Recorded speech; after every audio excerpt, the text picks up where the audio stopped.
ഫറൂഖ് ഭാഗത്ത് നിന്നും രാമനാട്ടുകര തൊണ്ടയാട് ബൈപ്പാസിലേക്കുള്ള എളുപ്പമാർഗമാണ് ഫറൂഖ് കോളേജിന്റെ സമീപത്തിലൂടെയുള്ള അഴിഞ്ഞിലം റോഡ്.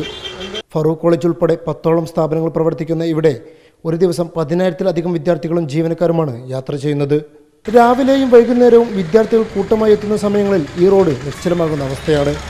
കോളേജിന്റെ സമീപത്ത് തന്നെ ബസ് സ്റ്റാൻഡ് കോംപ്ലക്സ് യാഥാർത്ഥ്യമാക്കുന്നതിന് ശ്രമങ്ങൾ നടക്കുന്നുണ്ടെങ്കിലും നിർമ്മാണ പ്രവർത്തനങ്ങൾ ആരംഭിച്ചിട്ടില്ല.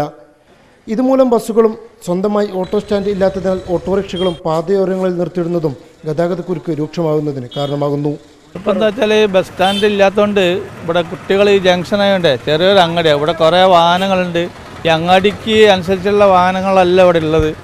അപ്പോൾ ഈ ബസ് ഇവിടെ വന്നിക്കുമ്പം ബ്ലോക്കായിട്ട് അങ്ങോട്ട് മറ്റുള്ള വാഹനങ്ങൾ, പ്രൈവറ്റ് വാഹനങ്ങൾ ഇപ്പോൾ ഇവിടെ തന്നെ കണ്ടില്ലേ, കുട്ടികൾ ഇതാ ഈ സംഗതിയൊക്കെ കണ്ടില്ലേ, വണ്ടിക്കാർ ഈ ജംഗ്ഷൻ വന്നാൽ അപ്പോൾ ഇവിടെ ബ്ലോക്കാണ്. ഒരു ബസ് സ്റ്റാൻഡ് ഉണ്ടെങ്കിൽ ഇവിടെ കൂടുതൽ സൗകര്യമാവും വാഹനങ്ങൾക്കൊക്കെ. മെഡിക്കൽ കോളേജിലേക്കുള്ള ആംബുലൻസുകൾ ഉൾപ്പെടെ അതിവേഗ സഞ്ചാരത്തിനായി തിരഞ്ഞെടുക്കുന്ന വഴിയാണ് ഗതാഗതക്കുരുക്കിനാൽ വീർപ്പുമുട്ടുന്നത്.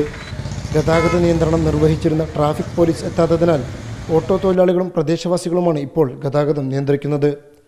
ക്യാമറമാൻ സുബൈർ ഫൈസിക്കൊപ്പം അഷ്കർ അലി, 24 കോഴിക്കോട്.